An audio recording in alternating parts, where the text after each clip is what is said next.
Olá, no vídeo anterior falamos sobre o direito coletivo do trabalho, conceito e princípios.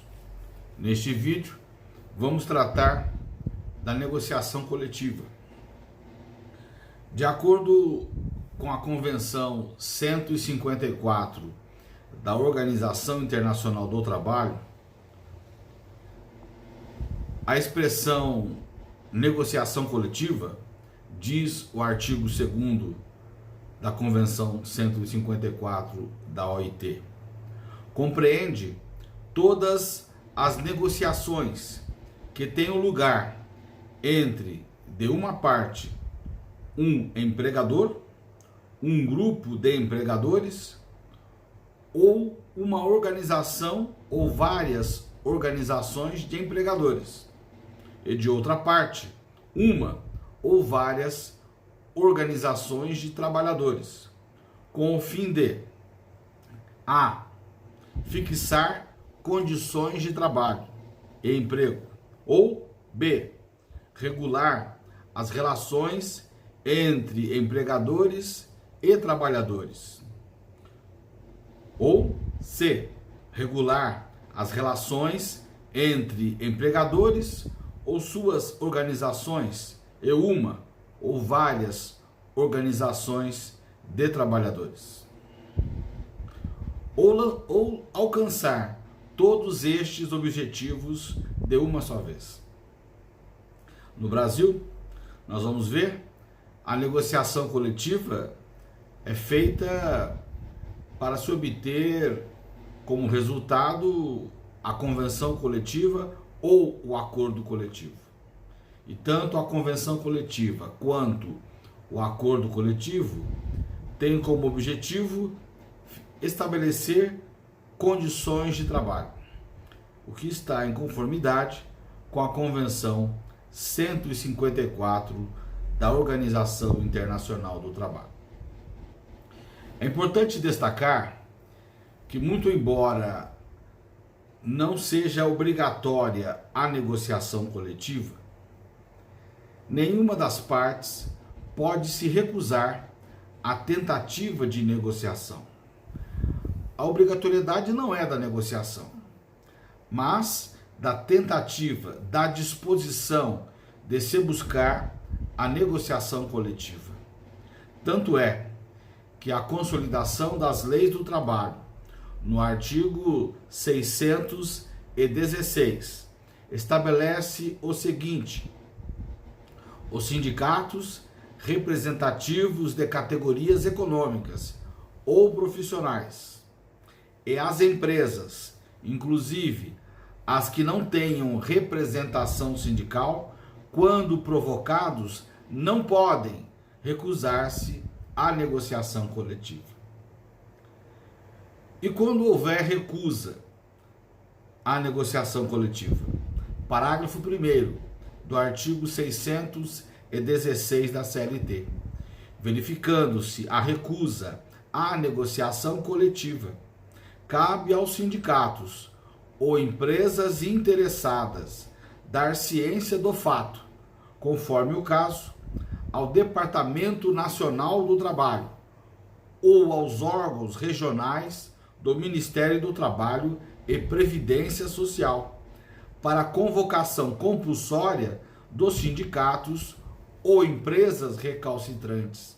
Ou seja, se uma das partes quiser negociar e a outra se recusar a participar da tentativa de negociação coletiva, aquele que quiser negociar pode ir ao órgão competente, hoje da Secretaria das Relações de Trabalho, reclamar da outra parte, e esta será convocada para a mesa de negociação.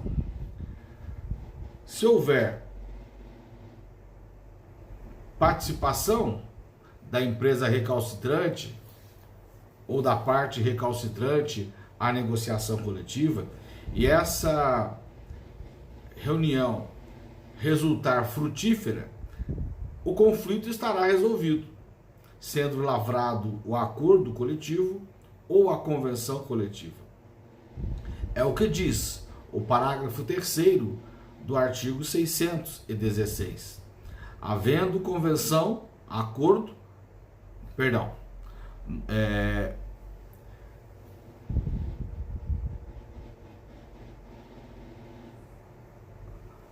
parágrafo 2º. No caso de persistir a recusa à negociação coletiva ou pelo desatendimento às convocações feitas pelo Departamento Nacional do Trabalho ou órgãos regionais do Ministério do Trabalho e Previdência Social, ou se malograr a negociação entabulada, é facultado aos sindicatos ou empresas interessadas a instauração de dissídio coletivo. Dissídio coletivo é um processo no Tribunal Regional do Trabalho ou Superior do Trabalho, conforme quem esteja negociando, conforme a decisão vá surtir efeitos, né? Se a decisão for surtir efeito na base territorial de apenas um Tribunal Regional do Trabalho, é este Tribunal Regional do Trabalho que julgará o dissídio coletivo.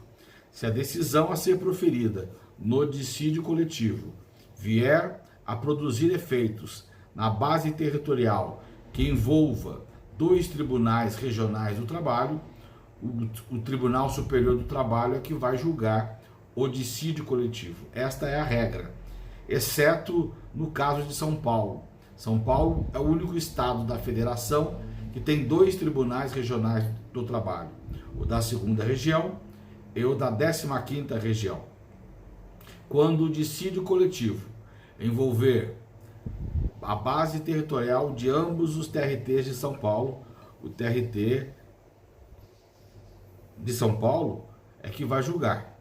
Então, envolvendo a base territorial do TRT de São Paulo e do TRT de Campinas, o TRT de São Paulo será o competente para julgar o dissídio coletivo.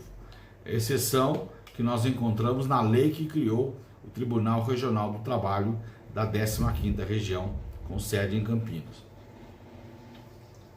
Mas o dissídio só será instaurado se a parte recalcitrante à negociação não comparecer à mesa de negociação, ou, comparecendo, não resultar frutífera a tentativa de negociação. Porque se houver comparecimento e for obtido o resultado satisfatório na negociação coletiva, resultado este que terminará com a elaboração da convenção coletiva ou do acordo coletivo, o conflito estará solucionado. Ressalto que a negociação coletiva é a melhor forma de solução dos conflitos trabalhistas. Dentre as 3 formas de solução dos conflitos trabalhistas, a autodefesa, a autocomposição e a heterocomposição, sem dúvida, a autocomposição é a melhor das 3. Na autodefesa, como já mencionado, uma das partes vai tentar impor a sua vontade à outra parte. É o que ocorre com a greve, que será objeto de vídeo específico. Na autocomposição, os próprios interessados, empregados e empregadores, empregados representados pelo sindicato da categoria profissional, empregadores representados pelo sindicato da categoria econômica, ou diretamente negociando com o sindicato dos empregados, elaboram o instrumento de negociação, convenção coletiva ou acordo coletivo. Os próprios interessados solucionam o conflito pelos seus próprios interesses. É a melhor forma de solução dos conflitos trabalhistas. Ocorre que a negociação coletiva, infelizmente, não é parte da nossa cultura.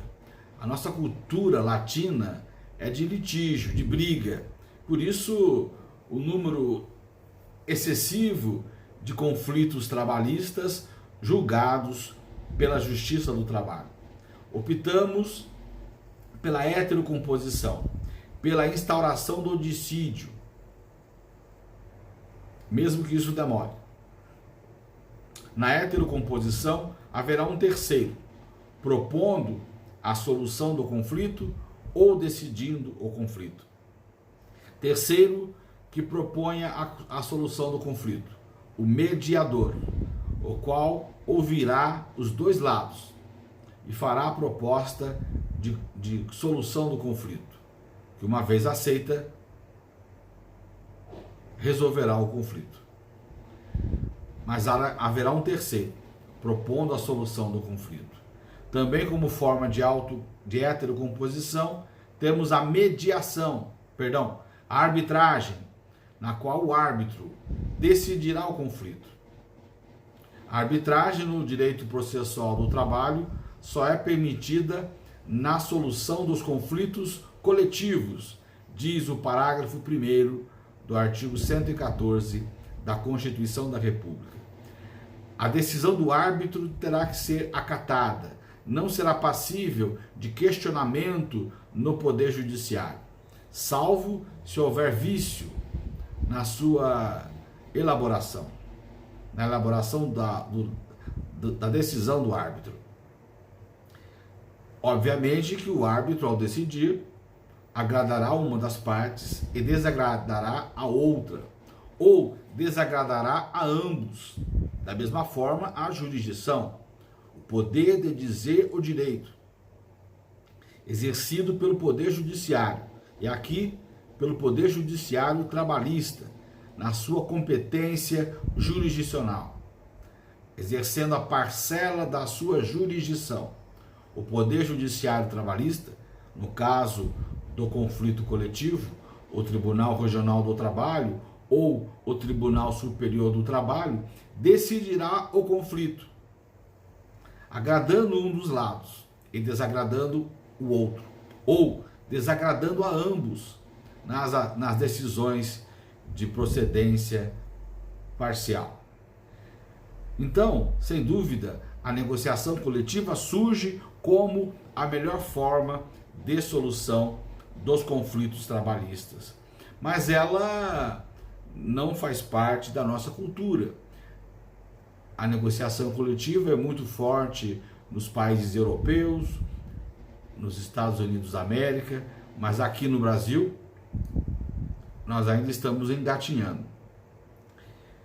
Eu ouvi em 2001, em um congresso no Tribunal Regional do Trabalho da 15ª Região, em Campinas, o então presidente do Tribunal Superior do Trabalho, ministro, na época, Almir Pazianotto, dizer que os sindicatos não querem negociar, os sindicatos preferem que o tribunal decida. Por quê?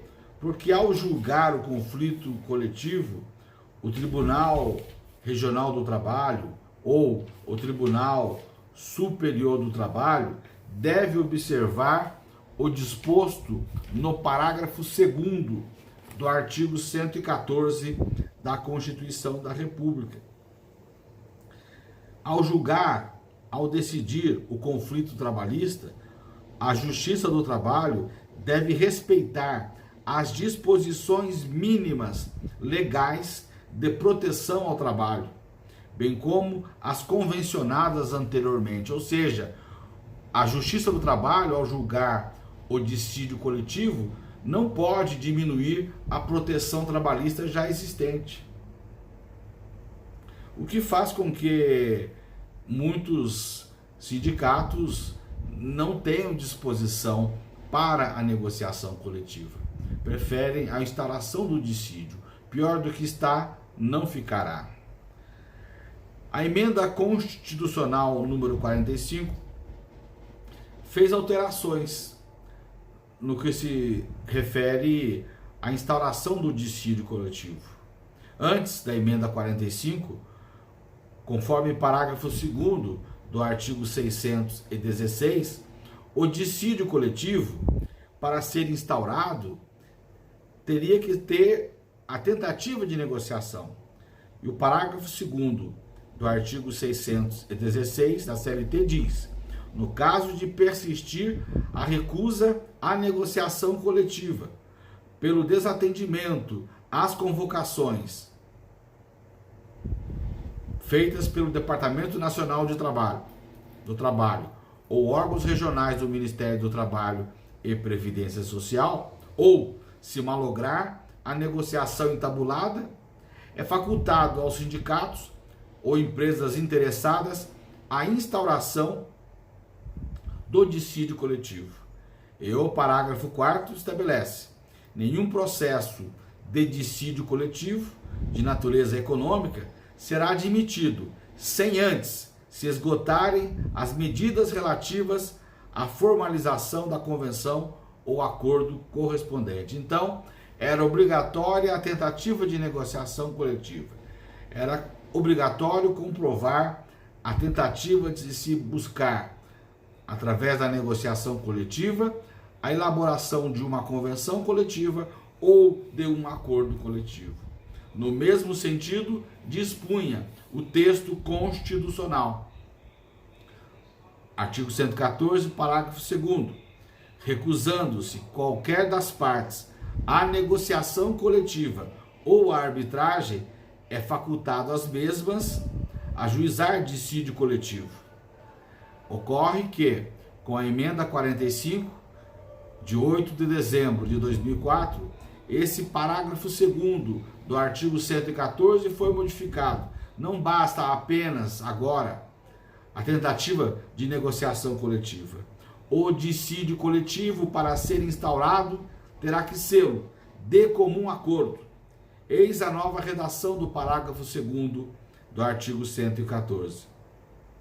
Recusando-se qualquer das partes à negociação coletiva ou à arbitragem, é facultado às mesmas, de comum acordo, ajuizar dissídio coletivo de natureza econômica, podendo a Justiça do Trabalho decidir o conflito, respeitadas as disposições mínimas legais de proteção ao trabalho, bem como as convencionadas anteriormente. Ou seja, o sindicato dos empregados, ou o sindicato dos empregadores, ou a empresa, ou as empresas que queiram negociar, frustrada a negociação coletiva, para instaurarem o dissídio coletivo, terão que obter a anuência da parte contrária. O dissídio coletivo só será conhecido se for instaurado de comum acordo. E se não houver comum acordo, o Poder Judiciário não poderá apreciar este conflito? Isso não estaria violando a Constituição da República, que lá no artigo 5º, inciso 35, estabelece que a lei não excluirá da apreciação do Poder Judiciário lesão ou ameaça a direito? Mas o artigo 5º, inciso 35, fala da lei. Aqui não é a lei que está fazendo essa exigência. A exigência consta do texto da Constituição. Sim, é verdade. Mas esse texto não nasceu em 5 de outubro de 1988. Ele não foi elaborado pelo Poder Constituinte originário. Este texto, do parágrafo 2º do artigo 114, que exige para a instauração do dissídio coletivo que este seja instaurado de comum acordo, decorre da emenda constitucional número 45. E as emendas constitucionais também são passíveis de controle de constitucionalidade. No meu entendimento, não havendo comum acordo, ainda assim, o Tribunal Regional do Trabalho ou o Tribunal Superior do Trabalho deverá conhecer do conflito trabalhista. deverá julgá-lo, não sem resolução de mérito, como alguns têm feito, mas com resolução de mérito. Infelizmente, nos tribunais trabalhistas tem prevalecido o entendimento de que a exigência de comum acordo é uma das condições da ação do dissídio coletivo, e não tendo ocorrido o comum acordo para a instauração do dissídio, isso impede o seu conhecimento. Ao que sabemos, o Supremo Tribunal Federal ainda não julgou esta matéria. E sendo assim, a última palavra ainda não foi dada. E esperamos que o Supremo Tribunal Federal venha a reconhecer que essa exigência viola o artigo 5º, inciso 35. No próximo vídeo falaremos sobre as normas coletivas. Até lá!